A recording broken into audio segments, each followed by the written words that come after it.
చేసిన దేవా, సహాయము చేసిన తండ్రి నీకే వందనాలు, స్తోత్రములు ప్రభువా. నిన్నే స్తుతిస్తున్నాము, నిన్నే గణపరుస్తున్నాము తండ్రి. ఈ దిన ఆరాధనను కూడా మీరు ఆశీర్వదించబోతున్నందుకు స్తోత్రములు ప్రభువా. ఇదిగో ఈ దినము వాక్య భాగము ద్వారా మీరు మా అందరితో మాట్లాడబోతున్నందుకు వందనాలు, స్తోత్రము. వాక్య భాగము కొరకు అందరు కలిసి ప్రార్థన చేద్దాం. ప్రతి ఒక్కరితో, ప్రతి కుటుంబముతో దేవుడు మాట్లాడినట్లుగా, మనందరితో దేవుడు మాట్లాడినట్లుగా అందరు కలిసి దేవునికి స్తోత్రాలు చెల్లించుదాం. హల్లెలూయా, స్తోత్రములు, హల్లెలూయా, స్తోత్రం, స్తోత్రం, స్తోత్రం ప్రభువానికే వందనాలు, వందనాలు, వందనాలు, స్తోత్రములు తండ్రి.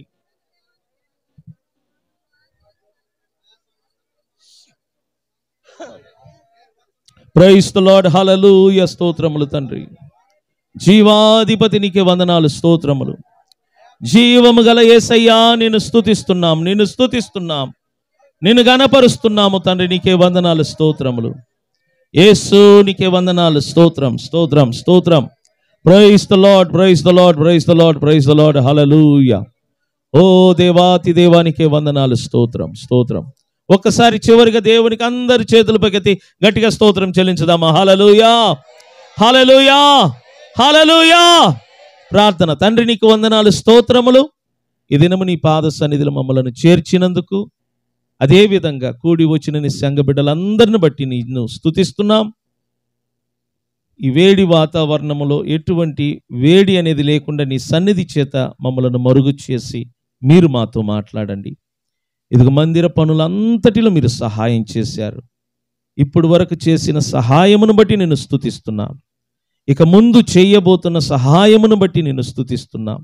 రేపటి దినము నుండి జరగబోతున్న ప్రతి సహాయమును బట్టి, ప్రతి పనులను బట్టి నీకే వందనాలు, స్తోత్రం చెల్లిస్తున్నాం. ప్రభువా, నీ పాద సన్నిధికి వచ్చి ఉండగా నీ వాక్యము ద్వారా అందరితో మీరు మాట్లాడమని ప్రభువైన యేసుక్రీస్తు నామమున ప్రార్థన ద్వారా అడిగి వేడుకుంటున్నాము పరమ తండ్రి, ఆమేన్. కూర్చోండి. చిన్న ప్రకటన, జాగ్రత్తగా వినండి. దేవుడు ఎంతవరకు సీలింగ్ పని అంతట్లో దేవుడు సహాయం చేశాడు. అదేవిధంగా రేపు నుంచి పెయింటింగ్ పని కూడా కొద్దిగా జరగాలి. చాలా పనులు ఉన్నాయి. వాటి కొరకు కూడా మీ వ్యక్తిగత ప్రార్థనలు మీరు జ్ఞాపకం చేసుకోండి. సంగమా, అర్థం చేసుకోండి.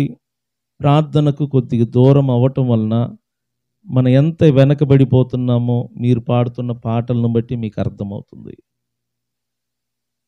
మనం పాడుతున్న పాటలను బట్టి ఆ ఉత్సాహం రాలేకపోతుందంటే దాని అర్థం ఏంటంటే లోపల రాను రాను ఉత్సాహం ఏమైపోతుందంట, తగ్గిపోతుంది. చూడండి, నేను పాస్టర్ని కాబట్టి బైబిల్ ద్వారా నన్ను నేను బలపరుచుకుంటున్నప్పుడు సెల్ ఫోన్ ఉంది. ఈ సెల్ ఫోన్కి తగిన సమయమున ఛార్జింగ్ పెట్టకపోతే ఈ సెల్ ఫోను డెడ్ అయిపోతుంది, అంటే పని చేయదు. ఇందులో మనం ఎన్ని దాచుకున్నా ఈ సెల్ ఫోన్కి ఛార్జింగ్ ఉంటేనే ఇందులో ఉన్న ప్రతిదానిని మనం వినియోగించుకోగలం.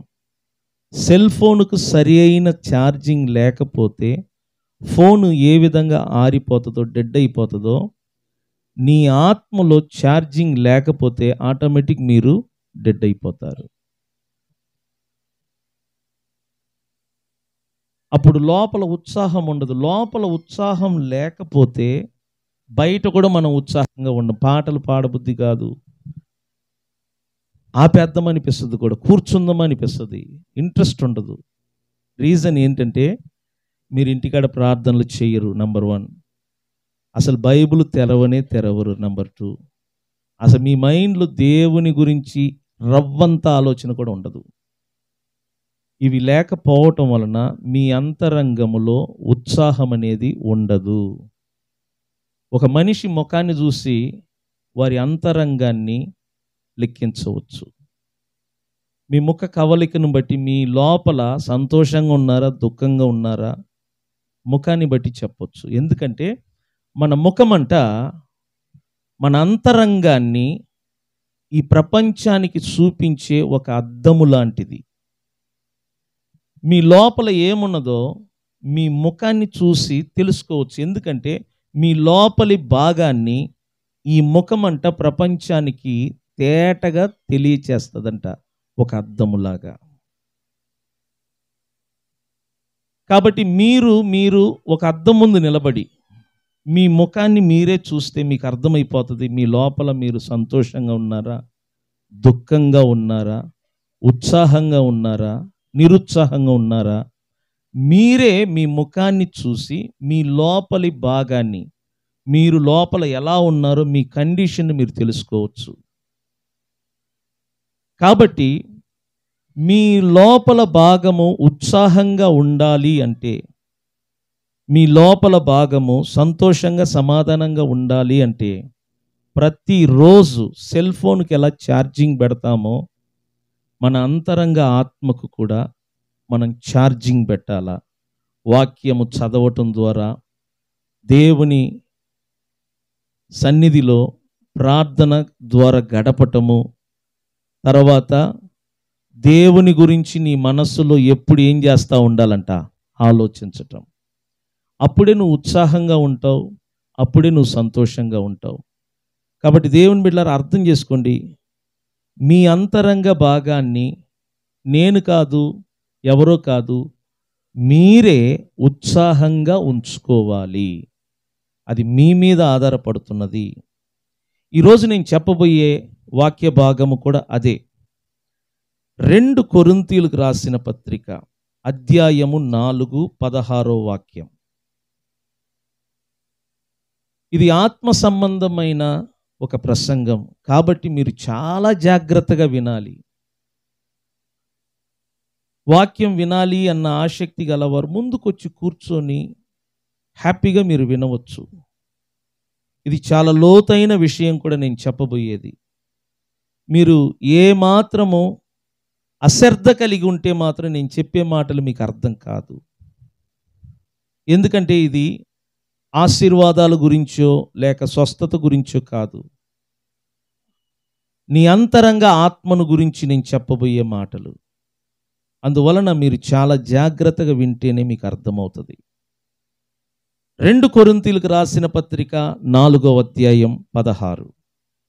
నేను చదువుతాను చూడండి. ఈ వాక్య భాగములో ఇలా రాయబడి ఉన్నది, కావున మేము అధైర్యపడము, మా బాహ్య పురుషుడు కృషించుచున్నను, అంతర్య పురుషుడు దినదినము నూతన పరచబడుచున్నాడు. పౌలు అంటున్నాడు ఇక్కడ, మేము అధైర్యపడము, మా బాహ్య పురుషుడు కృషించుచున్నను, అంతర్య పురుషుడు దినదినము నూతన పరచబడుచున్నాడు. ఈ వాక్య భాగములో మీరు గమనించినట్లయితే 2 సార్లు పురుషుడు అనే పదాన్ని వినియోగించారు. ఒకసారి బాహ్య పురుషుడు, రెండవసారి అంతర్య పురుషుడు. బాహ్య పురుషుడు అంటే ఎవరు, అంతర్య పురుషుడు అంటే ఎవరు తెలుసుకుందాం. బాహ్య పురుషుడు అనే పదానికి ఇంగ్లీష్లో ఔటర్ మ్యాన్ అంటారు. అంతర్య పురుషుడు అనే పదానికి ఇంగ్లీష్లో ఇన్నర్ మ్యాన్ అంటారు. ఫస్ట్ నేను బాహ్య పురుషుడు గురించి క్లుప్తంగా చెప్తాను. బాహ్య పురుషుడు అనగా మన భౌతిక శరీరము. చెప్పండి, బాహ్య పురుషుడు అంటే ఎవరంట? మన భౌతిక శరీరము. మన భౌతిక శరీరానికి పౌలు బాహ్య పురుషుడు అని పేరుతో పిలుస్తున్నాడు. మీరు చూడండి, ఇప్పుడు మనము కష్టపడి పని చేస్తున్నాం. ఎందుకు తెలుసునా? ఈ బాహ్య పురుషుడుగా పిలవబడుతున్న ఈ శరీరాన్ని పోషించటానికి. మనం ఎప్పుడైనా ఈ శరీరాన్ని పోషించటానికే మనం కష్టపడి పని చేస్తున్నాం. అలాగనే ఎంతవరకు ఈ శరీరమును గురించే మనం ఆలోచిస్తూ ఉంటాం.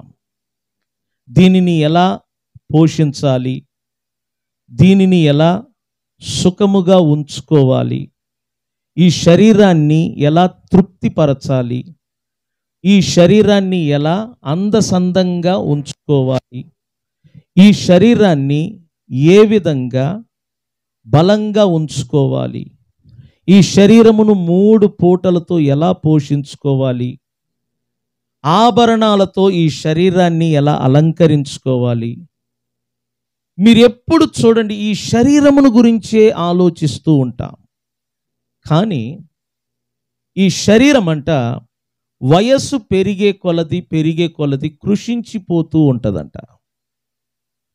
మీరు ఎక్కడైనా చూడండి, ఈ దినాలలో ఈ శరీరాన్ని ఆరోగ్యంగా ఉంచుకోవటానికి న్యూట్రిషన్ అనే సెంటర్లు కూడా ప్రారంభించారు. ఈ శరీరాన్ని ఆరోగ్యంగా ఎలా ఉంచుకోవాలి, ఈ శరీరములో ఉన్న ఆర్గాన్స్ లేకపోతే అవయవాలను ఆరోగ్యంగా ఎలా ఉంచుకోవాలి, ఈ శరీరానికి ఆరోగ్యకరమైన ఆహారము ఏది తీసుకోవాలి, ఏది తీసుకోకూడదు.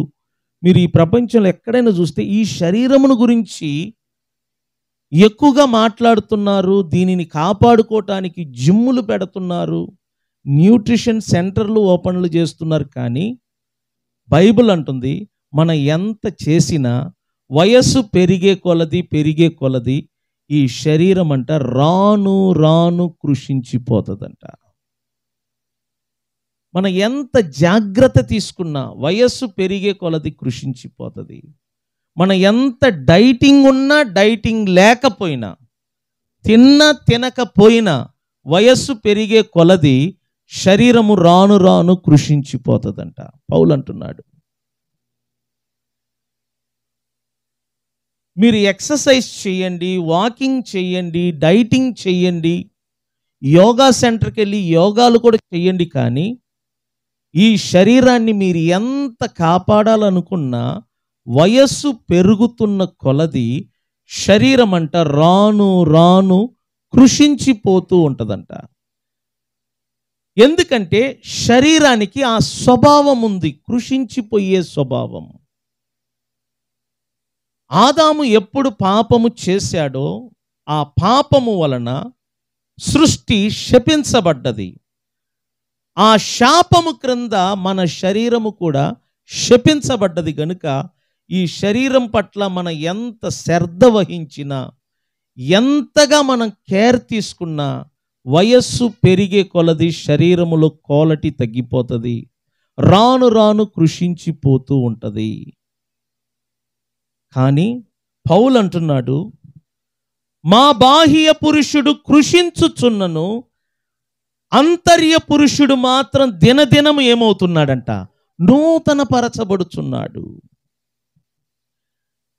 మా బాహ్య పురుషుడు అనగా మన శరీరము రాను రాను కృషించుచున్నను, లోపల మరుగై ఉన్న అంతర్య పురుషుడు అనగా నీ అంతరంగ ఆత్మ దినదినము ఏమవుతున్నాడంట, నూతన పరచబడుతున్నాడు. దేవుని బిడ్డలారా, అర్థం చేసుకోండి, నీ శరీరము వయస్సు పెరిగే కొలది కృషించిపోతూ ఉంటుందంట. కానీ నీ అంతరంగ ఆత్మ దినదినము ఏమవుతుందంట, నూతన పరచబడుతున్నాడు. కాబట్టి మన శరీరం గురించి ఆలోచించుట కంటే మనం ఎక్కువగా మన శరీరములో మరుగై ఉన్న మన అంతరంగ పురుషుడిగా పిలవబడుతున్న మన అంతరంగ ఆత్మను గూర్చి మనం తెలుసుకోవాలి. ఈరోజు మీకు నేను అంతరంగ ఆత్మ అనగా ఎవరో చెప్పాలనుకుంటున్నాను. అంతరంగ పురుషుడు అంటే ఇన్నర్ మ్యాన్, నీ శరీరములో మరుగై ఉన్న అసలైన ఒక నరుడు. మీరు చూడండి, నా అంతరంగ ఆత్మ అంతరంగ పురుషుడుగా పిలవబడుతున్నాడు. అతడు నా శరీరములో మరుగై ఉన్నాడు, నా శరీరము లోపల ఉన్నాడు. అతనికి మరణం అనేదే ఉండదు. బాహ్య పురుషుడంటే నీ శరీరము, అంతర్య పురుషుడంటే నీ అంతరంగ ఆత్మ. ఈ రెండిటికి తేడా ఉంది. ఏంటంటే నీ బాహ్య పురుషుడిగా పిలవబడుతున్న నీ శరీరం అంట ఏదో ఒక రోజు మరణిస్తుంది.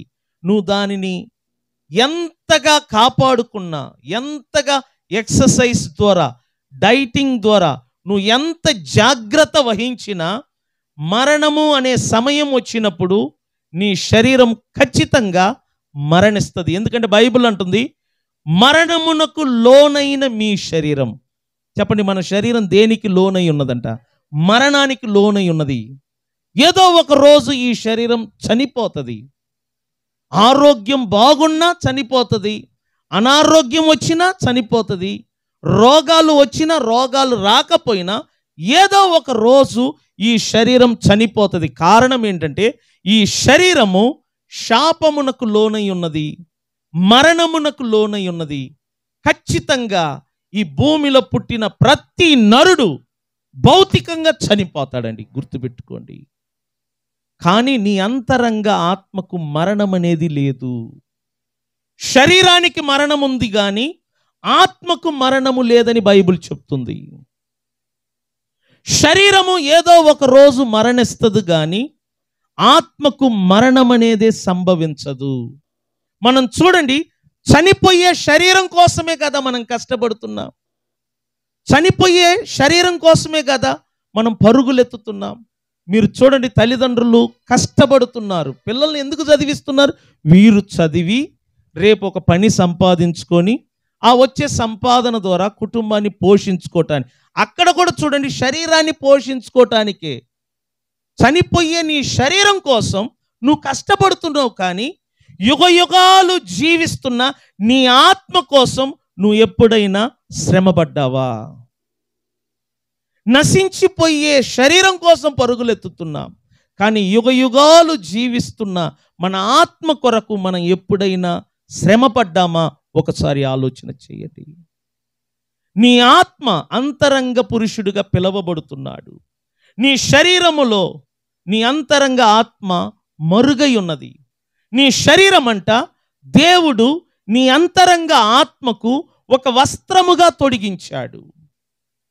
నీ శరీరము నీ అంతరంగ ఆత్మ నివసించటానికి దేవుడు ఒక గుడారముగా నిర్మించాడు. నీ శరీరము నీ ఆత్మకు గుడారముగా పిలువబడుతుంది. నీ శరీరము నీ ఆత్మకు ఒక వస్త్రముగా దేవుడు తొడిగించాడు గనుక నీ అంతరంగ ఆత్మ నీ శరీరములో నివసిస్తుంది. మరణము సంభవిస్తున్నప్పుడు నీ ఆత్మ, నీ ప్రాణము నీ శరీరాన్ని విడిచిపెట్టి బయటికి ఎప్పుడు వస్తారో అప్పుడు నీ భౌతిక శరీరం అంట చనిపోతుంది. అర్థం చేసుకో, నువ్వు శరీరము కాదు. వినండి, నువ్వు శరీరము కాదు. నువ్వు నీ శరీరములో నివసిస్తున్న అంతరంగ పురుషుడు, అంతరంగ ఆత్మగా పిలువబడుతున్నాడు. నువ్వు నిలబడి అద్దములో చూస్తున్నప్పుడు నీ ముఖము, నీ శరీరము నువ్వు చూస్తూ ఉంటావు. అది నువ్వు కాదు, అది నువ్వు కాదు, అది నీ బాహ్య పురుషుడు, అది నీ పై రూపము. నీ శరీరములో మరుగయున్న నీ ఆత్మను నువ్వు కనులారా చూడలేవు. అద్దములో నువ్వు చూడలేవు నీ ఆత్మను. అద్దములో లోపలి భాగాన్ని నువ్వు చూడలేవు. వాక్యములోనే నీ అంతరంగ ఆత్మను, నీ లోపలి భాగాన్ని వాక్యమనే అద్దములో మాత్రమే నువ్వు చూడగలవు. అందుకే ప్రతి దేవుని బిడ్డలు వాక్యము చదవండి చదవండి అని ఎందుకు చెప్తున్నారంటే, నువ్వు వాక్యములోనే నీ అంతరంగ స్థితి ఏంటో నువ్వు చూడగలవు. నీ అంతరంగ ఆత్మ ఏ స్థితిలో ఉన్నాడు? ఆరోగ్యంగా ఉన్నాడా? అనారోగ్యంగా ఉన్నాడా? ఉత్సాహంగా ఉన్నాడా? బలముగా ఉన్నాడా? బలహీనంగా ఉన్నాడా? నీకెలా తెలుస్తుందంటే, వాక్యం అనే అద్దములో నువ్వు తేరి చూచినప్పుడు నీ యొక్క అంతరంగ భాగాన్ని నువ్వు కనులారా చూడగలవు. చాలామంది దేవుని బిడ్డలు బైబిలే చదవరు. అప్పుడు దాని అర్థం ఏంటి? వారి అంతరంగ స్థితి ఏంటో వాళ్ళకు తెలియదు. చాలామంది బైబిల్ను తెరవరు. చాలామంది బైబిల్లో ఏమున్నదో వాళ్ళకు తెలియదు. అందుచేత వారి అంతరంగ ఆత్మను గురించి వాళ్ళు తెలుసుకోలేకపోతున్నారు. వారి లోపల మరుగై ఉన్న వారి యొక్క ఆత్మను వాళ్ళు గ్రహించలేకపోతున్నారు. అందుకే చాలామంది సంతోషము లేకుండా దుఃఖముతో, బాధతో, భయముతో, పిరికితనముతో జీవిస్తూ ఉంటారు. కారణం ఏంటంటే వారి యొక్క అంతరంగ స్థితి ఏంటో తెలియదు వాళ్ళకు. అర్థం చేసుకోండి, నీకు అంతరంగ ఆత్మ అనేది ఒకటి ఉంది. నువ్వు భౌతిక శరీరానికి చెందిన ఒక వ్యక్తివి కాదు, నువ్వు ఆత్మ రూపానికి చెందిన ఒక వ్యక్తివి. నువ్వు శరీరములో మరుగై ఉన్నావు, నువ్వు శరీరములో ఆరోగ్యంగా జీవిస్తున్నావు. నన్ను చూడండి, క్యాన్సర్ జబ్బు శరీరానికి వస్తుంది, నీ అంతరంగ ఆత్మకు రాదు. జ్వరము, లేకపోతే థైరాయిడ్, షుగరు, ఈ భూమిలో ఉన్న ప్రతి రోగాలు నీ భౌతిక శరీరానికి వస్తుంది, కానీ నీ ఆత్మకు కాదు. నీ ఆత్మ ఈ శరీరములో సురక్షితంగా జీవిస్తుంది. నీ ఆత్మ నీ శరీరములో క్షేమముగా జీవిస్తుంది. నువ్వు ఎప్పుడు నీ ఆత్మను గురించి తెలుసుకోకుండా ఉంటావో అప్పుడు నీ శరీరానికి వస్తున్న రోగములకు భయపడుతూ జీవిస్తూ ఉంటావు. ఒక్కసారి నీ ఆత్మను గురించి నువ్వు తెలుసుకున్నావు అనుకో, నీ శరీరానికి వచ్చే బలహీనతలను, నీ శరీరానికి వచ్చే రోగములను నువ్వు పట్టించుకోవు, నువ్వు ధైర్యంగా జీవిస్తావు. అందుకే నేను చెప్తున్నాను, నీలో మరుగై ఉన్న, నీ శరీరములో మరుగై ఉన్న నీ అంతరంగ ఆత్మను గూర్చి తెలుసుకో. అందుకే దేవుడు ఈరోజు మీ అందరికీ నీలో మరుగై ఉన్న ఆత్మను గురించి ఆయన బోధిస్తున్నాడు. నీ లోపల విలువైన, శ్రేష్టమైన, దేవుని పోలికలో సృజించబడిన అంతరంగ పురుషుడుగా పిలువబడుతున్న నీ అంతరంగ ఆత్మ నీ శరీరములో మరుగై ఉన్నాడు. నువ్వు అతను గూర్చి తెలుసుకోవాలి. మీరు బైబిల్లో చూడండి, ఒక సందర్భములో ప్రవక్త అయిన సమూయేలు ఇలా చెప్తాడు, దేవుడైన యెహోవా మనుషుల వలె పై రూపమును చూచువాడు కాదంట. దేవుడైన యెహోవా పై రూపమును చూసి లక్ష్య పెట్టాడంట. మరి దేనిని చూసి లక్ష్య పెడతాడంట? అంతరంగమును, లోపల భాగమును చూసి ఆయన లక్ష్య పెడతాడంట. దాని అర్థం ఏంటంటే, దేవుని కనుదృష్టి నీ శరీరం మీద ఉండదు. నువ్వు అందంగా ఉన్నావా, లావుగా ఉన్నావా, సన్నగా ఉన్నావా, పొట్టిగా ఉన్నావా, ఎత్తుగా ఉన్నావా, లేకపోతే నువ్వు తెల్లగా ఉన్నావా, మనుషుల్లాగా దేవుడు నీ పై రూపమును చూడడు. మనం చూడండి, అద్దం ముందు ఎందుకు నిలబడతాం? అందంగా కనబడాలని. మేకప్ ఎందుకు వేసుకుంటున్నాం? ఇతరులకు అందంగా కనబడాలని. చూడండి, ఇవన్నీ పై అలంకారం అంటారు. ఎక్కువసేపు ఈ అందసందము ఉండదు, మేకప్ కూడా ఎక్కువసేపు ఉండదు. మనం బయటికి వెళ్ళి ఇంట్లో రాగానే మన మేకప్ అంతా చిక్కిరి బిక్కిరి అయిపోతుంది.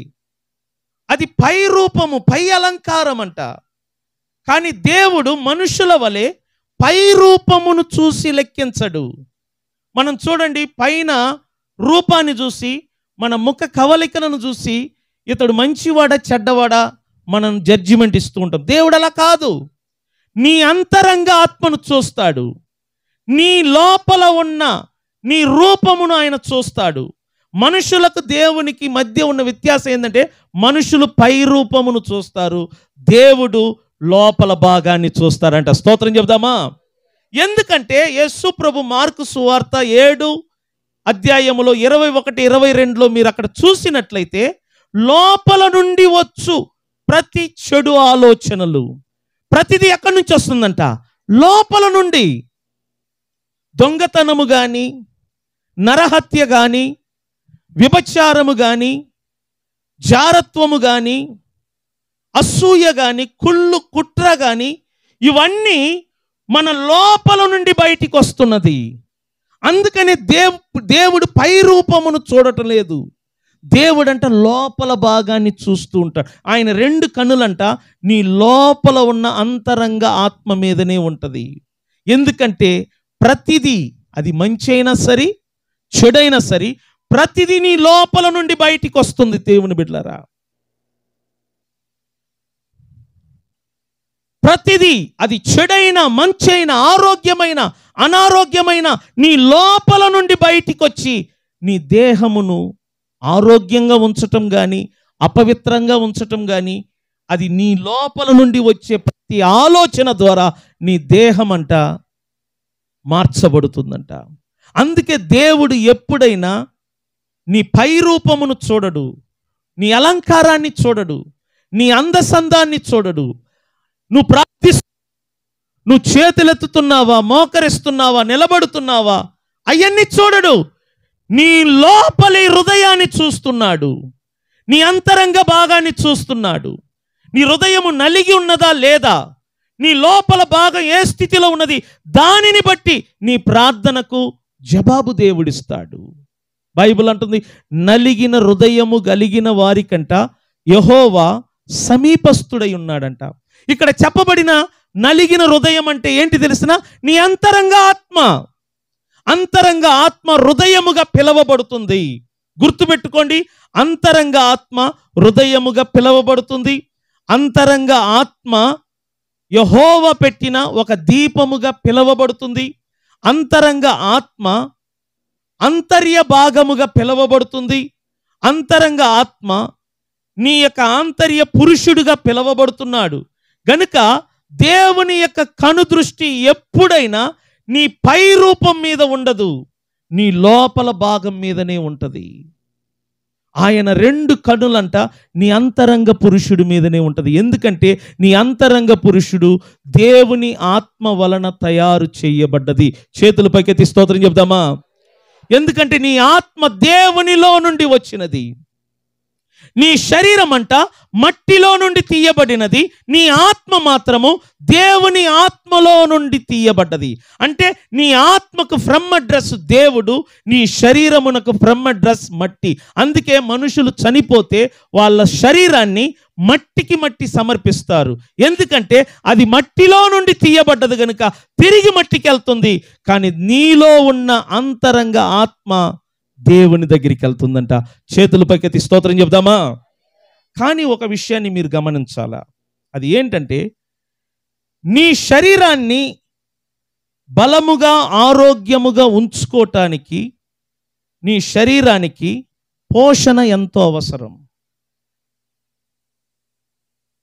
3 పూటలు నువ్వు పోషిస్తున్నావు నీ శరీరాన్ని. నీ శరీరాన్ని ఎంతో శ్రద్ధగా కాపాడుకుంటున్నావు. స్నానము ద్వారా నీ శరీరాన్ని పవిత్రంగా ఉంచుకుంటున్నావు. కానీ ఇంత చేసినా అది మరణమునకు లోనై ఉన్నది గనుక ఏదో ఒక రోజు నీ శరీరము మరణించిన తర్వాత అది మట్టికి మట్టిగా మారిపోతున్నది. అయితే నీ శరీరాన్ని నువ్వు ఇంతగా పోషించుకుంటున్నప్పుడు మరణము లేని నీ అంతరంగ ఆత్మకు, మరణము లేని నీ అంతరంగ పురుషుడిగా పిలువబడుతున్న నీలో ఉన్న నీ ఆత్మను నువ్వు ఎంతగా పోషించాలి. శరీరానికి ఎలా ఆహారముతో పోషించుకోవాలనో నీ ఆత్మను కూడా నువ్వు పోషించుకోవాలి. దాన్ని ఆత్మ సంబంధమైన ఆహారం అంటారు. చూడండి, మనం తీసుకుంటున్న ఆహారము భౌతిక సంబంధమైన ఆహారము. భౌతిక సంబంధమైన ఆహారములో చూడండి, పుట్టిన బిడ్డకు పాలనే ఆహారం ఇస్తారు కొన్ని నెలలు లేక కొన్ని సంవత్సరాలు. తర్వాత పాలనే ఆహారమును మానివేసి అన్నము కొద్దిగా ముట్టిస్తాం.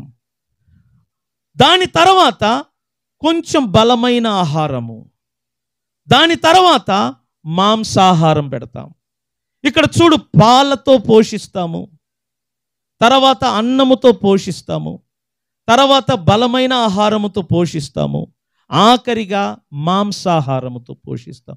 అదేవిధంగా నీ ఆత్మకు కూడా ఆత్మ సంబంధమైన ఆహారముతో నువ్వు పోషించాలి. ఆత్మ సంబంధమైన ఆహారముతో నీ ఆత్మను నువ్వు పోషించుకోపోతే, నువ్వు కనిన బిడ్డకు సరిగా అన్నం పెట్టకపోతే బిడ్డ బలహీనంగా మారి ఏదో ఒక రోజు మృతి చెందుతుందంట. అదేవిధంగా నీ ఆత్మను నువ్వు పోషించలేదు అనుకో, నీ ఆత్మ బలహీనపరచబడుతుంది. నీ ఆత్మ ఏదో ఒక రోజు ఆత్మ సంబంధమైన మరణాన్ని అనుభవిస్తుంది. అందుకే ప్రతి క్రైస్తవులు ఆత్మను పోషించుకోవాలి. మనం ఎప్పుడు చూసినా ఉదయం లేయగానే టిఫిను తింటాం, మంచిది కాదని లేదు. మధ్యాహ్నం భోజనం తింటాం, కాదని లేదు. రాత్రిపూట మరలా భోజనం తింటాం, మరలా రొటీన్ అవుతూ ఉంటుంది. అంటే నీ శరీరాన్ని నువ్వు పోషించగలుగుతున్నావు, కానీ నీ లోపల ఉన్న నీ ఆత్మ సంగతి ఏంటి?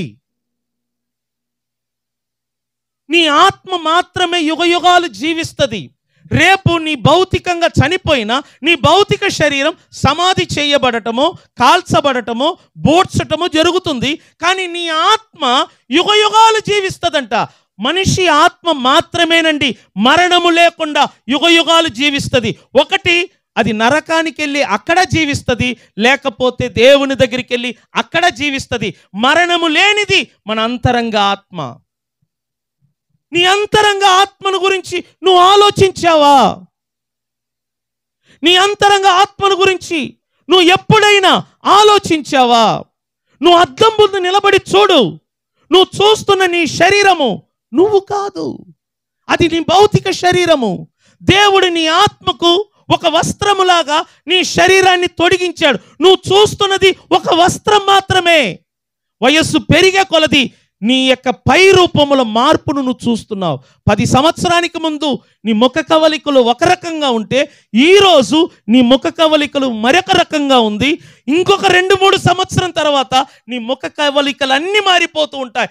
ఎందుకంటే ఇది దినదినము కృషించే స్వభావము కలది నీ భౌతిక శరీరం. దీనికోసం నువ్వు కష్టపడుతున్నావు, దీనికోసం ప్రాకులాడుతున్నావు, దీనికోసమే కదా పిల్లలను చదివిస్తున్నావు, దీనికోసమే కదా నువ్వు 24 గంటలు పరుగులెత్తుతున్నావు. కానీ నీ ఆత్మ సంగతి ఏంటి? నీ భౌతికములో మరుగై ఉన్న నీ అంతరంగ పురుషుని సంగతి ఏంటి? వాడు యుగయుగాలు జీవిస్తాడంట. వాడు దేవునిలో నుండి వచ్చినవాడు, దేవుళ్లాగానే యుగయుగాలు జీవిస్తూ ఉంటాడంట. వాడిని నువ్వు పోషించకపోతే, వాడికి కావలసిన ఆత్మ సంబంధమైన ఆహారము సరిగా నువ్వు అందించకపోతే నువ్వు ఆత్మలో చనిపోతావు. భౌతికంగా మాత్రమే నువ్వు బ్రతుకుతావు. దీనినే యేసు ప్రభు ఏమన్నాడంటే, పరిసేయులను చూసి, ఓ వేషధారులారా, మీరు సున్నము కొట్టిన సమాధి వంటి వారు. అంటే సమాధుల పైన సున్నము కొడతారు. ఆ సున్నము వలన పై రూపమంట ఆ సమాధి తెల్లగా కనబడుతుందంట. కానీ ఆ సమాధులలో కుళ్ళు, ఎముకలు, మురుగుడు స్మెల్ వస్తుందంట. దాని అర్థం ఏంటి తెలిసిన? మీరు పై రూపములో సున్నము కొట్టిన తెల్లగా కనబడే సమాధు లాంటి వారే కానీ మీ అంతర్యము, మీ అంతరంగ ఆత్మ లోపల సచ్చిన స్థితిలో ఉన్నాడు. మీ ఆత్మ పాపము చేత, అతిక్రమము చేత చనిపోయి ఉన్నాడు. కానీ మీరు బయట మాత్రం తెల్లగా కనబడుతున్నారు. నిజమేది. ఎంతోమంది మానవులు పై రూపములో జీవిస్తున్నారు, పై రూపములో చక్కగా కనబడుతున్నారు. కానీ వారి అంతరంగ ఆత్మ సచ్చిన స్థితిలో ఉన్నది. వారి యొక్క ఆత్మలో జీవము లేదు, వారి ఆత్మలో దేవుడు లేడు. వారు చనిపోతే ఎక్కడికి వెళ్తారో వారికి తెలియదు, వారి గమ్యం ఏంటో తెలియదు, వారి ముగింపు ఏంటో తెలియదు. చీకటిలో ఉన్నవాడికి ముందు వెనక కుడి ఎడమ ఏది కనబడదంట. వాడు ఎట్టు ప్రయాణిస్తాడో వాడికి తెలియదంట. వాడికి తెలిసినంత చీకటి, అంధకారము. అలాగనే ఆత్మలో చచ్చిన స్థితిలో ఉన్నవాడు స్థితి అలాగనే ఉంటుంది. వాడు ఎందుకు పుట్టాడో తెలియదు, ఎందుకు జీవిస్తున్నాడో తెలియదు, ఎందుకు బ్రతుకుతున్నాడో తెలియదు, ఎందుకు సంపాదిస్తున్నాడో తెలియదు, ఎందుకు ఆస్తిని సమకూరుస్తున్నాడో తెలియదు. చనిపోయిన తర్వాత ఈ ఆస్తులు ఎవరు స్వాధీనం వెళ్తుందో తెలియదు. ఇంతకు వీడు చనిపోతే ఎక్కడికి వెళ్తాడో వీడికి తెలియదు. ఎందుకంటే వీడి ఆత్మ సచ్చిన స్థితిలో ఉన్నది. వీడి ఆత్మలో జీవము లేదు, వీడి ఆత్మలో దేవుడు లేడు. అందుకే ప్రతి మనిషి బ్రతికున్నప్పుడే ఆలోచించాలా, నీ ఆత్మ చనిపోయి ఉన్నదా, ఇప్పుడు బ్రతికి ఉందా? ఎందుకంటే నీ ఆత్మ చచ్చిన స్థితిలో ఉంటే నువ్వు డేంజర్లో ఉన్నట్టే. నువ్వు చీకటిలో ఉన్న ఒక మనిషితో సమానం. చీకటిలో ఉన్నవాడు తడువులాడుతూ బ్రతుకుతాడంట. చీకటిలో ఉన్నవాడికి ఏది కనబడదు. వాడు ముందు వెనక కుడి ఎడమ అంధకారము కమ్ముకొని ఉంటుంది. వాడు ఎటువైపు వెళ్తున్నాడో తెలియదు, వాడు గమ్యం ఏంటో తెలియదు, వాడు ఏ దిశలో వెళ్తున్నాడో తెలియదు, తూర్పు అంటే ఏంటో తెలియదు, పడమరంటే ఏంటో తెలియదు. ఎందుకంటే వాడు చీకటిలో ఉన్నాడు. అలాగనే ఆత్మలో చనిపోయిన స్థితిలో ఉన్నవాడు పరిస్థితి కూడా అలాగనే ఉంటుందంట. ఇప్పుడు నేను చూపించబోయే భాగం ఏంటంటే, మీరు ఆత్మలో ఇప్పుడు సచ్చిన స్థితిలో ఉన్నారా లేక బ్రతికిన స్థితిలో ఉన్నారా? మీరే వాక్యం అనే అద్దములో చూసి తెలుసుకోండి. ఎఫెసీ రాసిన పత్రిక అధ్యాయం 2. ప్రతి ఒక్కరు తీయండి. నేను మీకు ముందే చెప్పాను, దేవుని వాక్యం అంట ఆత్మ సంబంధమైన అద్దము వంటిది. ఈ వాక్యములో నీ అంతరంగ ఆత్మ ఏ స్థితిలో ఉన్నదో ఈ వాక్యములో చూసి మీరు తెలుసుకోవచ్చు. ఇప్పుడు మీ ఆత్మ బ్రతికి ఉన్నదా, చనిపోయి ఉన్నదా, మీరే కనిపెట్టండి.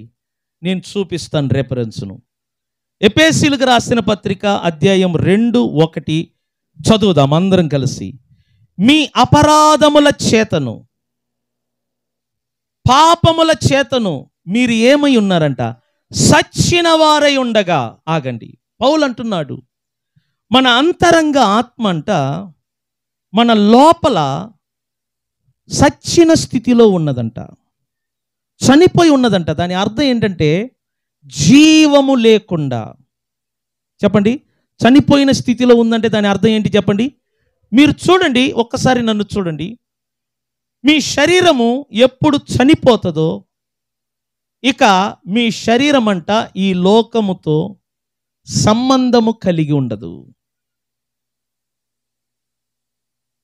చనిపోయిన శరీరము ఈ లోకములో ఉన్న మనుషులతో కానీ ఈ లోకముతో కానీ ఏ సంబంధం కలిగి ఉండదు.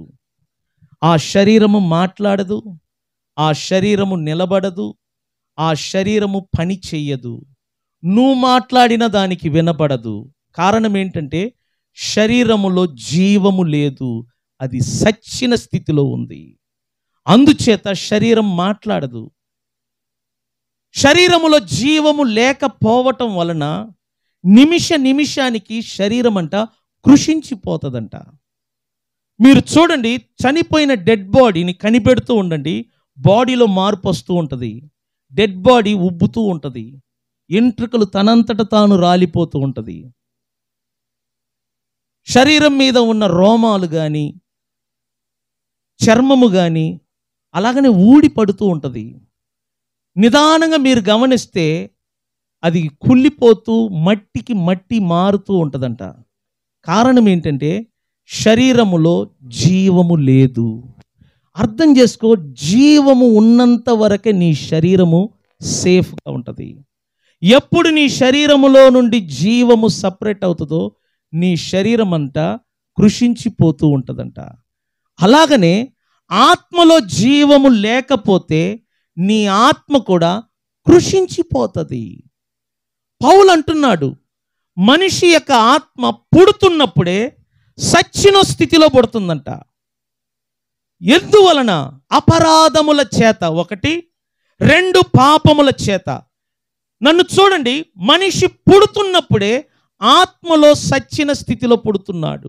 ఒక బిడ్డ పుట్టినప్పుడు భౌతికంగా ప్రాణముతో పుడుతుంది, కానీ లోపల అంతరంగ ఆత్మలో మాత్రం ఏముండదంట, జీవం ఉండదు. కారణం ఏంటంటే ఆదాము పాపము చేసి పాపిగా మారాడు. ఆదాము వంశావళిలో పుడుతున్న ప్రతి ఒక్కరు కూడా పాపులుగా పుడుతున్నారు. ఆ పాపము వలన, ఆ అపరాధముల వలన వారి ఆత్మ పుడుతున్నప్పుడు సచ్చిన స్థితిలో పుడుతుంది. అందుకే ప్రతి మనిషిలో ఉన్న ఆత్మంట పాపము వలన, అపరాధముల వలన సచ్చిన స్థితిలో లోపల పడి ఉంటదంట ఈ శరీరములో. అందుకే చూడు, మనుషులకు దేవుడంటే ఇంట్రెస్ట్ ఉండదు. మనుషులు ఎందుకు ఈ లోకము మీద ఉన్న ఇంట్రెస్ట్ దేవుని మీద చూపలేకపోతున్నారు? ఎందుకంటే మనుషులు భౌతికంగా బ్రతికున్నారు, లోపల ఆత్మీయంగా సచ్చిన స్థితిలో ఉన్నారు. దేవుడు ఆత్మ సంబంధమైన వాడు, భౌతిక సంబంధమైన వాడు కాదు. అందుచేతనే మనుషులు ఆత్మలో చనిపోయిన స్థితిలో ఉన్నప్పుడు దేవుని గురించి పట్టించుకోరు. అందరికీ దేవుడంటే అందుకే ఇంట్రెస్ట్ ఉండదు, దేవుడంటే భయం ఉండదు, దేవుడంటే ఆసక్తి ఉండదు. కారణం ఏంటంటే వారి ఆత్మ లోపల సచ్చిన స్థితిలో ఉన్నది. వారు శారీరకంగా బ్రతుకుతున్నారు కాబట్టి ఏమి త్రుందుమా, ఏమి త్రాగుదమా, ఏమి ధరింతుమా, ఏమి సంపాదింతుమా, రేపు ఎలా సమకూర్చుకోవాలి, ఎలా కూడబెట్టుకోవాలి, రేపు ఎలా ఆస్తిని మనం కట్టుకోవాలి, ఎప్పుడు చూసినా లోకములో ఉన్న వాటిని గురించి ఆలోచిస్తూ ఉంటారు. రీజన్ ఏంటంటే వీరు భౌతికంగా బ్రతికున్నారు గనుక ఈ భౌతిక లోకమును గురించి ఆలోచిస్తున్నారు. లోపల ఆత్మ సచ్చిన స్థితిలో ఉంది గనుక రేపటి గురించి, మరణమైన తర్వాత ఏమవుతాను, నేను ఎక్కడికి వెళ్తాను, దేవుడు ఉన్నాడా లేడా, నేను ఎలా పుట్టాను, ఎందుకు పుట్టాను ఈ లోకములో, ఎందుకు బ్రతుకుతున్నాను ఈ లోకములో, సంపాదిస్తున్నాను, కూడబెట్టుకున్నా, మరలా చనిపోవటం ఏంటి, సచ్చిన తర్వాత నేను ఎక్కడికి వెళ్తున్నాను, ఈ ఆలోచన మనుషులు ఎవ్వరికి రావటం లేదు. కారణం ఏంటంటే వాడు ఆత్మలో సచ్చిన స్థితిలో ఉండంట. ప్రతి మనిషి ఆత్మ సచ్చిన స్థితిలో ఉంది, గుర్తుపెట్టుకోండి. మీకు నేను ఒక చిన్న రుజువు ఇస్తాను. నీకు దేవుని మీద ఆలోచన లేదు అంటే నీ ఆత్మ సచ్చిన స్థితిలో ఉంది. స్త్రీలు, నగలు, ఆస్తి, డబ్బు, గుర్తుపెట్టుకోండి, నీ ఆత్మ సచ్చిన స్థితిలో ఉన్నప్పుడే నీకు వాటి మీద కోరికలు పోతూ ఉంటాయి. వయస్సు పెరుగుతుంది, అలంకరణ మోజు తగ్గట్లా, పిల్లలు వచ్చారు, అల్లుళ్ళు వచ్చారు, మనమ సంతానం వచ్చారు, ఆ వయస్సుకు ఆ స్టేజ్కి తగినట్లుగా అలంకరణలు మార్చుకోవాలి. అది జ్ఞానం అంటారు. ఇంకా నీకు మార్పు లేదంటే దాని అర్థం ఏంటి, నీ ఆత్మ లోపల జీవము లేదు, దేవుని గురించి ఆలోచన లేదు. అందుకే చూడు, కుటుంబంలో తగాదాలు, పిల్లల స్థితిగతులు బాగులేదు. కారణం ఏంటి? పిల్లలకు పరిస్థితులు బాగలేదు. కారణం ఏంటి చెప్పండి? స్త్రీలంట దేవునికి దగ్గర ఉండాలంట, స్త్రీలంట దేవుని మీద ఎక్కువగా భక్తి కలిగి ఉంటారంట. కానీ స్త్రీలకు ఈరోజు భక్తి కలిగి ఉండటం లేదు. రీజన్ ఏంటంటే భక్తి కంటే అలంకరణ, మోజు, కోరికలు, డబ్బు, ఆస్తి. నువ్వు ఎంతోమంది చనిపోయినప్పుడు దగ్గరికి వెళ్ళి చూస్తున్నావు కదా, వాళ్ళు తీసుకెళ్ళింది ఏమీ లేదు. కోటీశ్వరులందరూ కూడా కుక్క చావు చేస్తున్నారు. డబ్బు కలిగిన వాళ్ళకి మంచి చావే రావటం లేదు. నన్ను అడిగితే వాళ్ళు పడకల మీద పడే బాధలు, కష్టాలు ఒకసారి వెళ్ళి చూడండి. హుందాగా బతికిన వాళ్ళందరూ మంచం మీద బాధపడుతున్నారు. మనిషిగా పుట్టిన తర్వాత మనం ఆలోచన చెయ్యాలా? నీ ఆత్మ చనిపోయిన స్థితిలో ఉంది అంటే ఖచ్చితంగా నీకు లోకం మీద, శరీరం మీద, ఈ ప్రపంచం మీద కోరికలు తగ్గదు. నీకు వయస్సు పెరిగేటప్పుడు నీ బిడ్డల కోసం నువ్వు ప్రార్థన చేయాలా? నీ బిడ్డల కొరకు నువ్వు కన్నీరు కార్చాలా? నీ బిడ్డల కోసం మందిరానికి రావాలా? నీ బిడ్డల కోసం నువ్వు ఉపవాసం ఉండాలా? నీ బిడ్డల కోసం నువ్వు మోకాలు వేయాలా?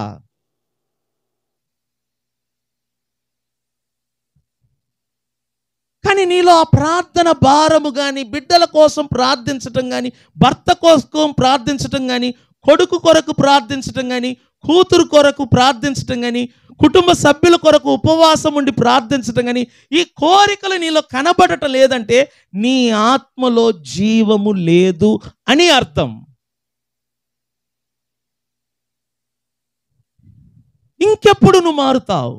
పౌలు అంటున్నాడు కదా, మీ అపరాధముల చేతను, మీ పాపముల చేతను మీ అంతరంగ ఆత్మ ఎలా ఉందంట? సచ్చిన స్థితిలో ఉందంట. ఎలా ఉందంట చెప్పండి? సచ్చిన స్థితిలో ఉన్నది కనుక ప్రార్థన లేదు, పాటలు లేవు, బైబుల్ రీడింగ్ లేదు, బైబుల్ ధ్యానము లేదు, ఇంట్లో కుటుంబారాధన లేదు, ఇంట్లో ప్రార్థన చేయటం లేదు. ఇవన్నీ లేకపోవటానికి కారణం ఏంటి? నీ ఆత్మ నీలో సచ్చిన స్థితిలో ఉంది.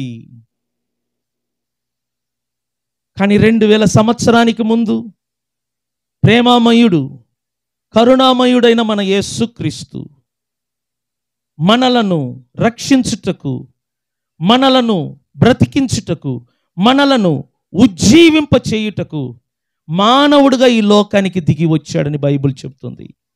బైబిల్ ఏమంటుందో చూడండి. అదే అధ్యాయంలో 4వ వాక్యమును చదువుదాం. అయినను దేవుడు కరుణా సంపన్నుడై ఉండి మనలను అపరాధముల చేత సచ్చిన వారమై ఉండినప్పుడు, ఎలా ఉండినప్పుడు అంటే మనము దేని చేతమ్మా?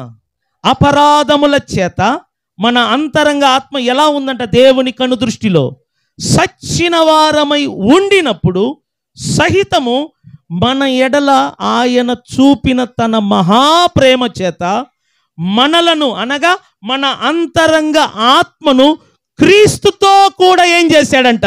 బ్రతికిచ్చాడంట. చేతులు పైకెత్తి గట్టిగా దేవుని స్తోత్రం చెప్పండి. చూడండి దేవుని బిడ్డలారా, క్రీస్తుతో కూడా దేవుడు నీ అంతరంగ ఆత్మను మరలా బ్రతికిచ్చాడంట. ఒకప్పుడు నీ ఆత్మ సచ్చిన స్థితిలో ఉంది. అప్పుడు నీ ఇష్టానుసారంగా బ్రతికావు, భౌతికంగా నువ్వు బ్రతికావు, లోకానుసారంగా బ్రతికావు, లోకమును ప్రేమించావు, లోకములో ఉన్న వాటిని ప్రేమించావు, సాతానును ప్రేమించావు, ఈ లోకములో ఉన్నదే కావాలని ఇష్టపడ్డావు. అలాంటి బ్రతుకు బ్రతికిన నిన్ను దేవుడు యేసుక్రీస్తు ద్వారా, తన మరణ పునరుద్ధానము ద్వారా నిన్ను దర్శించాడు. పరిశుద్ధాత్మ ద్వారా యేసుక్రీస్తును నీకు బయలుపరిచాడు. యేసుక్రీస్తును గురించి నువ్వు విన్నావు, యేసుక్రీస్తును గురించి నువ్వు తెలుసుకున్నావు. మీ కుటుంబంలో, మీ రక్త సంబంధులలో ఎవరు కూడా యేసును నమ్మలేదు, కానీ నువ్వు యేసును నమ్ముకున్నావు. ఎందుకు తెలుసునా? దేవుని కృప నీ మీద ఉన్నది. స్తోత్రం చెప్పండి. కాబట్టి ఆయన కృపను బట్టి నువ్వు యేసు ప్రభును తెలుసుకున్నావు, ఆయనను ప్రభువుగా, రక్షకుడుగా నువ్వు అంగీకరించావు, నువ్వు ఆయన వైపు తిరిగావు. ఆయనను నువ్వు అంగీకరించిన దాని వలన పరిశుద్ధాత్మ దేవుడు నీలోనికి వచ్చి సచ్చిన స్థితిలో ఉన్న నీ అంతరంగ ఆత్మను క్రీస్తుతో కూడా బ్రతికించాడంట. ఇప్పుడు నువ్వు క్రీస్తులో ఉన్నావు. దాని అర్థం ఏంటి తెలిసిన? నీ అంతరంగ ఆత్మ క్రీస్తుతో కూడా ఇప్పుడు బ్రతికి ఉన్నాడు. స్తోత్రం చెప్పండి. క్రీస్తులో రాకముందు నీ ఆత్మ సచ్చిన స్థితిలో ఉంది. క్రీస్తులో వచ్చిన తర్వాత నీ ఆత్మ మరలా బ్రతికి ఉంది. ఇప్పుడు నీ ఆత్మ నీలో బ్రతికి ఉన్నాడు. బ్రతికి ఉన్న ఆత్మ చనిపోకుండా ఉండాలంటే నీ ఆత్మను నువ్వు పోషించుకోవాలి. బిడ్డను కంటే సరిపోదు, బిడ్డను పోషించాలి, బిడ్డను కాపాడాలి, బిడ్డకు తల్లి మంచి వాతావరణాన్ని కల్పించాలి. అలాగనే నీ అంతరంగ ఆత్మను దేవుడు బ్రతికించాడు. బైబిల్ అంటుంది క్రీస్తుతో కూడా నీ ఆత్మ మరలా బ్రతికించబడ్డాడు. ఇప్పుడు నీ ఆత్మ నీలో జీవిస్తున్నాడు, క్రీస్తుతో పాటు జీవిస్తున్నాడు. నీ ఆత్మ ఒంటరిగా లేడు, నీ ఆత్మలో క్రీస్తు జీవిస్తున్నాడు, నీ ఆత్మలో పరిశుద్ధాత్మ దేవుడు జీవిస్తున్నాడు, నీ ఆత్మ పరిశుద్ధపరచబడ్డాడు, నీ ఆత్మను దేవుడు నీతిమంతుడిగా జీవించాడు, నీ ఆత్మలో నిత్య జీవముంది. నీ ఆత్మను నువ్వు పోషించుకోవాలి. నీ ఆత్మ అంట 5వ వాక్యంలో చూడండి, కృపచేత నీ ఆత్మను దేవుడు రక్షించాడంట. నీ ఆత్మ ఇప్పుడు రక్షించబడి ఉన్నది. నీ ఆత్మ నరకానికి వెళ్ళదు. నీ ఆత్మ భౌతికంగా నువ్వు చనిపోయిన తర్వాత నీ అంతరంగ ఆత్మ డైరెక్ట్గా దేవుడి దగ్గరికి వెళ్తాడంట. స్తోత్రం చెప్పండి అందరూ కలిసి. ఎందుకంటే నీ ఆత్మ రక్షించబడి ఉన్నాడు. చెప్పండి, నీ ఆత్మ రక్షించబడ్డదా లేదా అని ఎవరైనా ప్రశ్నిస్తే మీరేమని చెప్తారు? నాకు వినపడట్లేదు. రక్షించబడ్డది అంటే దాని అర్థం ఏంటి? ఒకప్పుడు పాపముల వలన, ఒకప్పుడు అతిక్రమము వలన, ఒకప్పుడు అపరాధముల వలన సచ్చిన స్థితిలో ఉన్న నా ఆత్మను దేవుడు తన మహాప్రేమ చేత, తన కనికరము చొప్పున సచ్చిన స్థితిలో పడి ఉన్న నన్ను, అంటే నా ఆత్మను యేసు ప్రభు తన ప్రేమ చేత, తన పరిశుద్ధ ఆత్మ ద్వారా నన్ను బ్రతికించాడు. ఇప్పుడు నా అంతరంగ ఆత్మ క్రీస్తుతో పాటు బ్రతికి ఉన్నాడు. నా అంతరంగ ఆత్మ క్రీస్తుతో పాటు జీవిస్తున్నాడు. నా అంతరంగ ఆత్మను దేవుడు పరిశుద్ధపరిచాడు. నా అంతరంగ ఆత్మను దేవుడు నీతిమంతుడిగా తీర్చాడు. నా అంతరంగ ఆత్మను దేవుడు నూతన పరుస్తున్నాడు దినదినము. ఈ అంతరంగ ఆత్మ అంట రాను రాను నూతన పరచబడతాడంట. మీరు చూడండి, నా శరీరము రాను రాను కృషించిపోతుంది, కానీ నా లోపల ఉన్న ఆత్మ దినదినము క్రీస్తులాగా మారుతాడు, దినదినము నూతన పరచబడతాడు, దినదినము మహిమ నుండి మహిమలోనికి రూపాంతరం పొందుతాడంట. స్తోత్రం చెప్పండి. గొంగలి పురుగు ఏ విధంగా సీతాకోక చిలుకలాగా మారుతుందో అదే విధంగా నీ అంతరంగ ఆత్మ క్రీస్తులాగా మారుతూ ఉంటాడంట. ఎప్పుడు తెలిసిన? నీ ఆత్మను పోషిస్తున్నప్పుడు. నీ ఆత్మను పోషించాలి. ఎలా? ఆత్మను ఎలా పోషించుకోవాలి? ఒక మనిషి తన ఆత్మను ఎలా పోషించుకుంటాడు? ఈ శరీరాన్ని పోషించుకుంటున్నాను ఆహారము ద్వారా, నీరు ద్వారా, ఈ ఎండ, మంచి గాలి, వాతావరణము ద్వారా ఈ శరీరాన్ని నేను కాపాడుకుంటున్నాను. మరి నా ఆత్మను ఎలా కాపాడుకోవాలి? నా ఆత్మను ఎలా పోషించుకోవాలి? వినండి, నీ ఆత్మను దేవుని వాక్యము ద్వారానే పోషించాలి. దేవుడు నీ ఆత్మకిచ్చిన ఆహారము దేవుని వాక్యం. నువ్వు తింటున్న బోండాలు, నువ్వు తింటున్న ఇడ్లీ, నువ్వు తింటున్న దమ్ బిర్యానీ, నువ్వు తింటున్న మటన్, నువ్వు తింటున్న చేప, నువ్వు తింటున్న పలహారాలు నీ ఆత్మను పోషించదు. అది నీ శరీరానికి. తప్పు లేదు, తిను, అది నీ శరీరానికి. నువ్వు ఎంత ఫుడ్ తీసుకున్నా తిరిగి అది మల విసర్జన ద్వారా బయటికి వచ్చేస్తుంది. నీ బ్లడ్కు మాత్రమే ప్రోటీన్స్ అందుతుంది, నీ ఆత్మకు కాదు. నీ ఆత్మను నువ్వు పోషించాలంటే దేవుని వాక్యమును చదవాలి. రెండవదిగా, చదివిన వాక్య భాగములను ధ్యానించాల. ధ్యానించటం అంటే ఏంటి? నెమర వేయటము. ఒక ఆవు పచ్చగడ్డి తిని ఒక చోటుకెళ్ళి నెమ్మదిగా కూర్చొని తాను తిన్న పచ్చగడ్డిని మళ్ళా బయటికి తీసుకొచ్చి నవ్వులుతూ ఉంటుందంట. దానినే నెమర వేయటం అంటారు. నువ్వు వింటున్న ప్రతి వాక్య భాగములను, నువ్వు చదువుతున్న ప్రతి వాక్య భాగములను నువ్వు ఒంటరిగా నీ గదిలోకి వెళ్ళి నీ మనస్సులో ఆలోచిస్తూ ఉండాలా. ఆ వాక్యమును గురించి పదే పదే ఆలోచించాలా. పదే పదే ఆ వాక్యమును నీ నోటితో పలుకుతూ ఉండాలా. దానినే నెమర వేయటం అంటారు. అలా నెమర వేయటం వలన అందులో మరుగై ఉన్న వాక్యములో మరుగై ఉన్న జ్ఞానము, తెలివి, వివేచన నీ ఆత్మకు ఆహారముగా అందుతుందంట. ఎప్పుడు నీ ఆత్మకు జ్ఞానం అందుతుందో, ఎప్పుడు నీ ఆత్మకు వివేచన అందుతుందో నీ ఆత్మ పుష్టిగా అభివృద్ధి అవుతుంది. నీ ఆత్మ బలముగా ఉంటుంది. నేను చెప్తున్నా, నీ ఆత్మ బలముగా ఉంటే నీ శరీరానికి రోగము ఉన్నా నీ ఆత్మ నీ శరీరాన్ని ఆ రోగము నుండి విడిపించగలదు. ఎందుకంటే నీ లోపల నీ ఆత్మ బలముగా ఉన్నది.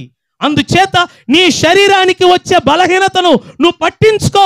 నీకు వచ్చిన శ్రమలు, నీకు వచ్చిన కష్టాలు, నీకు వచ్చిన శోధనలు, నీకు వచ్చిన విమర్శలు దేనిని పట్టించుకో. ఎందుకు చెప్తున్నానంటే ఎవరి ఆత్మ బలముగా ఉంటుందో వారు విమర్శలకు భయపడరు, శోధనలకు భయపడరు, కష్టాలకు భయపడరు, పిల్లలకు భయపడరు, భవిష్యత్తుకు భయపడరు. ఎందుకంటే ఆత్మ బలముగా ఉన్నప్పుడు నీలో విశ్వాసము కూడా బలముగా ఉంటుందంట. స్తోత్రం చెప్పండి. కాబట్టి వాక్యము చదవాలి, ధ్యానించాలి. మూడవదిగా ప్రార్థన చెయ్యాలి. ప్రతిరోజు దేవుని బిడ్డలు ప్రార్థనలో గడపాలి. పడకకు వెళ్ళే ముందు, లేచే ముందు, పగలు నువ్వు వెళ్తున్నప్పుడు, వస్తున్నప్పుడు ప్రార్థన చేయాలి. దేవుడు అందుకే అన్య భాషనిచ్చాడు. అన్య భాషల్లో మాట్లాడుతూ ఉండాలి. భాషలతో మాట్లాడువాడు మనుషులతో కాదు, దేవునితో మాట్లాడుచున్నాడని పౌలు ఒక సందర్భంలో చెప్పాడు. అందుకే దేవుడు అన్య భాష అనే వరమునిచ్చాడు. అందుకే దేవుని బిడ్డలు ప్రార్థించాలి ప్రతిరోజు. ప్రార్థనకని నీకు ఒక గది ఉండాలి. యేసు ప్రభు అన్నారు, నీ గదిలోనికి వెళ్ళి లోపల గడి వేసుకొని రహస్యమందున నీ తండ్రికి నువ్వేం చెయ్యాలంట? ప్రార్థించాలా. రహస్యమందున నీ తండ్రికి ప్రార్థిస్తే దేవుడంట నీ అక్కరలు, నీ అవసరతలన్నీ ఆయన చూసుకుంటాడు. దేవుని బిడ్డలారా, ప్రార్థన చాలా అవసరం. ప్రార్థన ఎందుకు చేయాలంటే నీ ఆత్మను పోషించుకోవటానికి. బైబిల్ ఎందుకు చదవాలా? నీ ఆత్మను పోషించుకోవటానికి. బైబిల్ వాక్యాలు విని తర్వాత ఎందుకు ధ్యానము చేయాలా?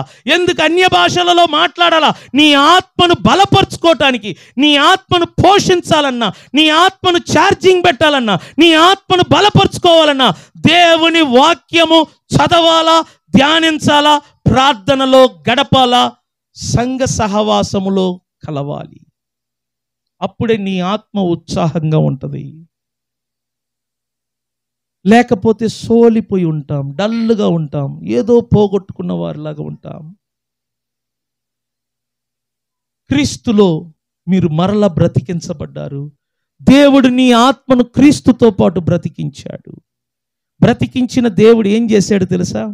మీకు చూపిస్తాను, చూడండి. అద్భుతమైన వాక్య భాగాలు. 6వ వాక్యం నుంచి చదువుదాం. క్రీస్తు యేసునందు ఆయన మనకు చేసిన ఉపకారము ద్వారా అధికమైన తన కృప మహాదైశ్వర్యమును రాబోవు యుగములలో కనపరచు నిమిత్తము. ఇక్కడ చూడండి, దేవుడు మన ఆత్మను క్రీస్తుతో పాటు బ్రతికించి ఏం చేశాడు? ఇక్కడ చూడండి 7వ వాక్యంలో, క్రీస్తు యేసునందు మనలను ఆయనతో కూడా లేపి. ఈ మాటను అర్థం చేసుకోండి. క్రీస్తు యేసునందు మనలను ఆయనతో కూడా లేపి. ఆ మాటకు అర్థం ఏంటి తెలిసిన? ఫస్ట్ ఇక్కడ చూడండి, మనలను అంటే మన అంతరంగ ఆత్మ. పాపము వలన, అపరాధముల వలన సచ్చిన స్థితిలో ఉన్న మన అంతరంగ ఆత్మను క్రీస్తు యేసునందు తండ్రి అయిన దేవుడు క్రీస్తుతో పాటు బ్రతికించి క్రీస్తుతో కూడా మన అంతరంగ ఆత్మను లేపి పరలోకమందు క్రీస్తుతో కూడా ఎక్కడ కూర్చుండబెట్టాడంట? చెప్పండి, ఎక్కడ కూర్చుండబెట్టాడంట? అయ్యా మాట్లాడండి, ఎక్కడ? గట్టిగా మాట్లాడు, ఎక్కడంట? క్రీస్తుతో కూడా పరలోకమందు కూర్చుండబెడతాడా, కూర్చుండబెట్టేనని ఉందా? అంటే ఈ మాటకు అర్థం ఏంటి? కూర్చుండబెడతాడంటే భవిష్యత్ అన్నమాట. కూర్చోబెట్టేనంటే దాని అర్థం ఏంటి? ఆల్రెడీ మన ఆత్మను దేవుడు క్రీస్తుతో పాటు లేవనెత్తి క్రీస్తుతో పాటు పరలోకమందు క్రీస్తుతో కూడా ఏం చేశాడంట? కూర్చోబెట్టాడు. ఇప్పుడు దీనిని బట్టి చెప్పండి, మన అంతరంగ ఆత్మ ఇప్పుడు ఎక్కడ కూర్చొనుంది? క్రీస్తుతో పాటు పరలోకములో కూర్చొనుందంట నీ ఆత్మ. అంటే నీ ఆత్మ ఆల్రెడీ పరలోకములో క్రీస్తుతో పాటు కూర్చోబెట్టాడు దేవుడు. మనం చనిపోలేదు, కానీ మన ఆత్మ అక్కడికి వెళ్ళాడు. ఎంతమందికి అర్థమవుతుందో నాకు తెలియదు. చనిపోవటానికి ముందే నా ఆత్మ, నీ ఆత్మ క్రీస్తుతో పాటు లేవనెత్తి క్రీస్తుతో పాటు పరలోకమందు దేవుడు వలన కూర్చుండబెట్టబడ్డాడు. అంటే నా ఆత్మ అంట క్రీస్తుతో పాటు ఇప్పుడు పరలోకములో కూర్చున్నాడు. నేను చనిపోవటానికి ముందే, నేను ఆల్రెడీ ఆత్మలో నేను పరలోకములో క్రీస్తుతో పాటు కూర్చొని ఉన్నాను. ఇది నా ఆత్మస్థితి ఈరోజు. ఇప్పుడు నేను పరలోకములో ఉన్నాను, క్రీస్తుతో పాటు నేను పరలోకములో కూర్చొని ఉన్నానని బైబిల్ చెప్తుంది. క్రీస్తు ఎక్కడ ఉన్నాడో అక్కడ మన అంతరంగ ఆత్మ కూర్చొని ఉన్నాడు. స్తోత్రం చెప్దామా? చెప్పండి అందరూ. క్రీస్తు ఎక్కడ ఉన్నాడో అక్కడ మన అంతరంగ ఆత్మ ఏమై ఉన్నాడంట? కూర్చొని ఉన్నాడు. ఇప్పుడు నీ అంతరంగ పురుషుడు క్రీస్తుతో పాటు పరలోకములో కూర్చొని ఉన్నాడు. నువ్వు నమ్మాలి. నువ్వు కన్నులు తెరిచి చూస్తే చనుబండ కనబడుతుంది, ఈ ప్రజలు కనబడుతున్నాడు, ఈ వాతావరణం కనబడుతుంది. కానీ వాక్యములు చూస్తే నువ్వు ఇక్కడ కాదు, ఈ లోకాన్ని వదిలిపెట్టి పరలోకములో క్రీస్తుతో పాటు నువ్వు కూర్చొని ఉన్నావంట. గట్టిగా స్తోత్రం చెప్పండి. కాబట్టి ఈ మాటను మీరు నమ్మాలి. నీ ఆత్మ ఇప్పుడు క్రీస్తుతో పాటు పరలోకములో కూర్చొని ఉన్నది. కొలసీయులకు రాసిన పత్రిక 3వ అధ్యాయం.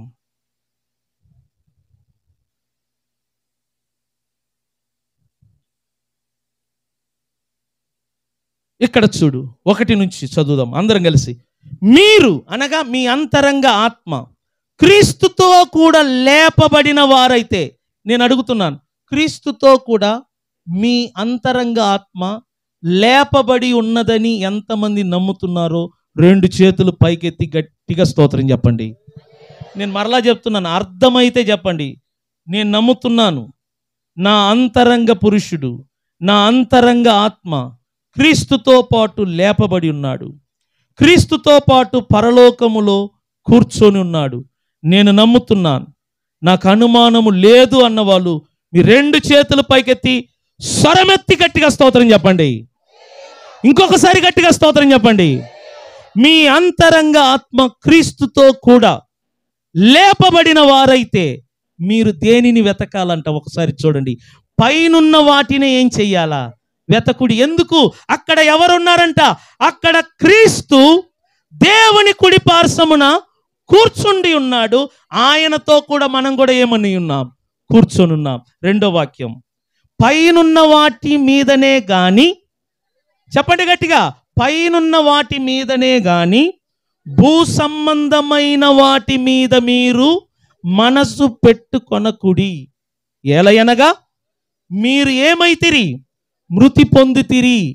ఈ మాట అందరు కలిసి చెప్పండి. మీ జీవము క్రీస్తుతో కూడా దేవుని యందు ఏమై ఉన్నదట?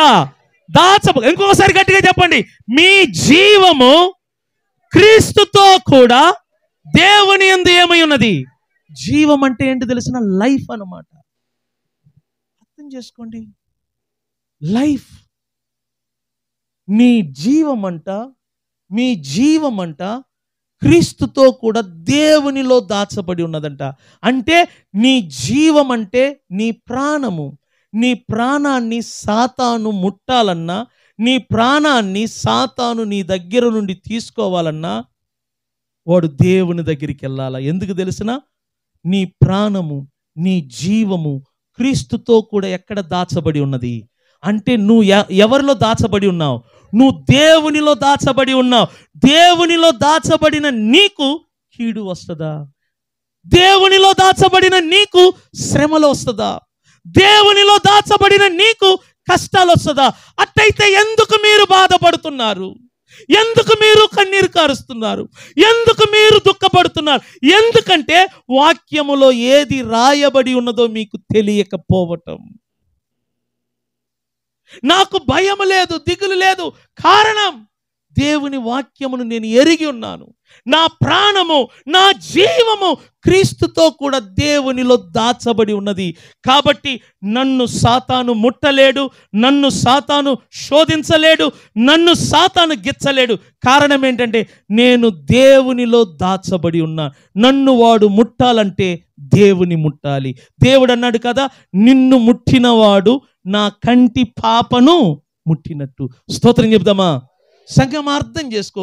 నీ అంతరంగ పురుషుడు, నీ అంతరంగ ఆత్మ క్రీస్తుతో కూడా బ్రతికున్నాడు, క్రీస్తుతో కూడా లేపబడి ఉన్నాడు, క్రీస్తుతో కూడా పరలోకములో కూర్చుండబెట్టబడి ఉన్నాడు.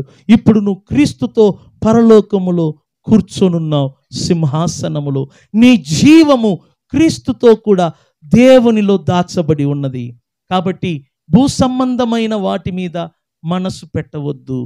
ఆత్మ సంబంధమైన వాటి మీద, పై ఉన్న వాటి మీదనే నీ మనసును ఉంచు. ఎందుకంటే నీ ఆత్మ క్రీస్తుతో కూడా బ్రతికున్నది. 5వ వాక్యం చదివి ముగించుకుందాం. కావున భూమి మీద ఉన్న మీ అవయవములను, 4వ వాక్యం, మనకు జీవమై ఉన్న, ఎవరంటే చెప్పండి, మనకు జీవమై ఉన్న క్రీస్తు మరలా ఈ భూలోకములో ప్రత్యక్షమైనప్పుడు మీరును ఆయనతో కూడా మహిమయందు ప్రత్యక్షపరచబడుదురు గనుక, కావున భూమి మీదనున్న మీ అవయవములను అనగా జారత్వము, అపవిత్రత, కామాతురత, దురాశ అను విగ్రహారాధన అయిన ధనాపేక్షను ఏం చెయ్యండి? చంపివేయుడి. వాటి వలన దేవుని ఉగ్రత అవిధేయులైన వారి మీదికి వచ్చును. పూర్వము వారి మధ్య జీవించినప్పుడు మీరును వీటిని అనుసరించి నడుచుకొంటివి. ఇప్పుడైతే మీరు కోపము, ఆగ్రహము, దుష్టత్వము, దూషణ, మీ నోట బూతులు అను, ఏంటంట మీ నోట బూతులు అను వీటన్నిటినీ విసర్జించుడి. ఎందుకంటే మీ అంతరంగ పురుషుడు క్రీస్తుతో పాటు ఇప్పుడు ఏమై ఉన్నాడు? బ్రతికి ఉన్నాడు. సంగమ, నేను ముగిస్తున్నాను. క్రీస్తులో రాకముందు మీ అంతరంగ ఆత్మ సచ్చిన స్థితిలో ఉన్నాడు. క్రీస్తులో వచ్చిన తర్వాత మీ అంతరంగ ఆత్మ క్రీస్తుతో పాటు బ్రతికి ఉన్నాడు. క్రీస్తుతో పాటు నీ అంతరంగ ఆత్మ రక్షించబడి ఉన్నది. క్రీస్తుతో పాటు నీ అంతరంగ ఆత్మ లేపబడి పరలోకమందు దేవుని కుడిపార్శ్వమున క్రీస్తుతో పాటు సింహాసనములో కూర్చొని ఉన్నాడు. నేను చెప్తున్నాను, మనము చనిపోవటానికి ముందే దేవుడు మన అంతరంగ ఆత్మను పరలోకములో కూర్చుండబెట్టాడంట. 2 చేతుల పైకెత్తి దేవునికి స్తోత్రం చెప్పండి. నిజంగానే నేను చెప్తున్నా, ఈ వాక్య భాగము క్రైస్తవులకు ఇప్పటికీ అర్థం కావట్లేదు. క్రైస్తవులు చనిపోయిన తర్వాత కాదు పరలోకానికి వెళ్ళేది. క్రైస్తవులు క్రీస్తులో అడుగుపెట్టిన మరుక్షణం దేవుడు వారి ఆత్మను రక్షించి వారి ఆత్మను క్రీస్తుతో పాటు లేవనెత్తి పరలోకములో కూర్చుండబెట్టాడు. ప్రతి క్రైస్తవుని యొక్క ఆత్మ అంట పరలోకములో క్రీస్తుతో పాటు కూర్చొని ఉన్నది సింహాసనం మీద. ఇంత స్థాయిని దేవుడు మనకిచ్చాడు, చూసారా? అందుకే నేను చెప్తున్నా, నీ అంతరంగ ఆత్మను దినదినము నూతన పరుచుకోండి, దినదినమును పోషించుకోండి, వాక్యమును చదవండి, బైబిల్ చదవండి. నేను చెప్తున్నాను, చనిపోయిన తర్వాత నేను చదువుతానంటే అవకాశం ఉండదు. చనిపోయిన తర్వాత నేను ప్రార్థనకి వెళ్తానంటే అవకాశం ఉండదు. చనిపోయిన తర్వాత నేను బైబిల్ చదువుతాను, ప్రార్థనకి వెళ్తాను, ప్రార్థిస్తానంటే అవకాశం ఉండదు.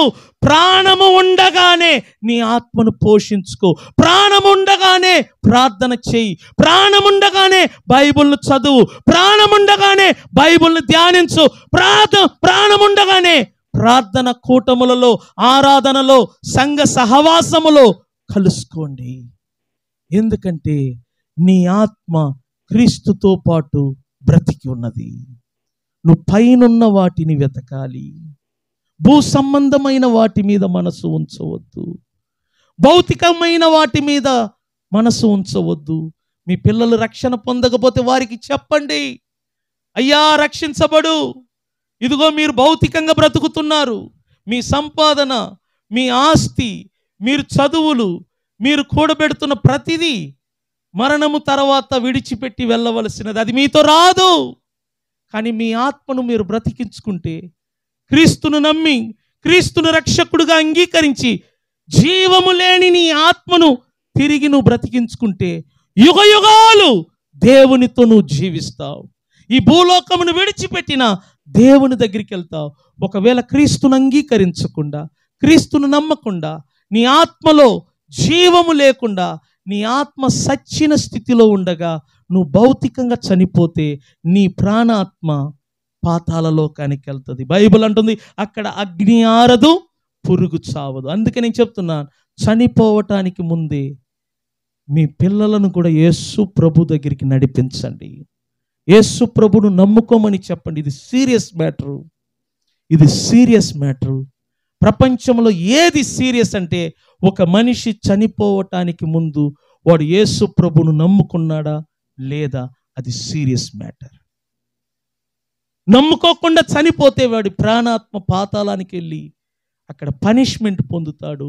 అప్పుడు వాడు అనే మాట ఏంటి తెలిసిన, నాకు ఎవరు చెప్పలేదే యేసు ప్రభుని గురించి, నా తల్లిదండ్రులు కూడా చెప్పలేదు, నా రక్త సంబంధులు చెప్పలేదు, నా కుమార్తె చెప్పలేదు, నా కోడలు చెప్పలేదు, నా కోడలకు నేను చెప్పలేదు. అప్పుడు మీ మీద తప్పు మోపుతారు. అందుకే నేను చెప్తున్నాను, ఇక్కడ వాక్యం వింటున్న మీరందరూ కూడా ముందు మీ రక్త సంబంధులకు, మీ గర్భ ఫలములో పుట్టిన నీ బిడ్డలకు, మీ మనమ సంతానమునకు, మీ కుమారులకు, మీ కోడళ్లకు, మీ కడుపులో పుట్టిన ప్రతి ఒక్కరికి యేసు ప్రభువును నమ్ముకోండి ముందు సువార్త చెప్పండి. ఎందుకంటే వారి ఆత్మ లోపల సచ్చిన స్థితిలో ఉంది, వారు చీకటిలో ఉన్నారు, వారి గమ్యమేంటో వాళ్ళకు తెలియదు, వారి ప్రయాణం ఏంటో వాళ్ళకు తెలియదు. ఫస్ట్ వారి ఆత్మరక్షణ పొందినట్లుగా వారికి యేసుక్రీస్తును గురించి బోధించండి, వారిని ప్రభువులోనికి నడిపించండి, వాక్యములోనికి నడిపించండి. వారి ఆత్మరక్షణ పొందినట్లుగా వారి కొరకు మీరు ప్రార్థించండి. లేచి నిలబడదాం. హల్లెలూయా.